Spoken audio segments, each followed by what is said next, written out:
กลมื้อนี้ปลูกขมิ้นคนขมิ้นไปขายได้5 บาท10 บาทต่อไปรัฐต้องลงทุนให้เมืองสกลมีโรงงานสารสกัดปลูกขมิ้นเพื่อขายสารสกัดเคอร์คูมินจาก5 บาทกลายเป็น50,000จังสิพี่น้องดีบ่ค่ะพี่น้องที่เคารพค่ะเมืองสกลเฮาบอกเคยได้เงินนำการท่องเที่ยวจักเทื่อทั้งที่เฮาก็มีวัฒนธรรมทั้งที่เฮาก็มีแนวอยู่แนวกินที่มีคุณภาพแต่เป็นอย่างเฮาบ่ได้เงินการท่องเที่ยวได้แต่อิสาบางจังหวัดโนนะคะเป็นเพราะว่ารัฐยังบ่ได้ส่งเสริมการท่องเที่ยวแบบมูลค่าสูงถ้าพี่น้องถ้ารัฐบอกว่าเมืองสกลนี่มีสมุนไพรที่ดีมีอาหารพื้นถิ่นที่ดี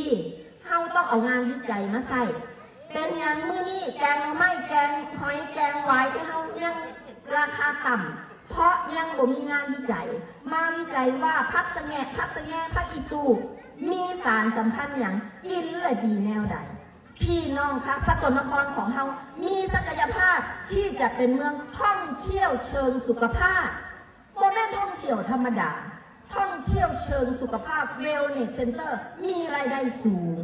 เราสามารถเป็นเมืองท่องเที่ยวเชิงวัฒนธรรม culture tourism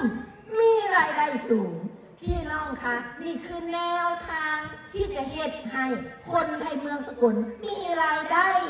ที่สูงบ่ลุกบ่ขาดทุนพี่น้องต้องการบ่แบบนี้ค่ะพี่น้องคะนี่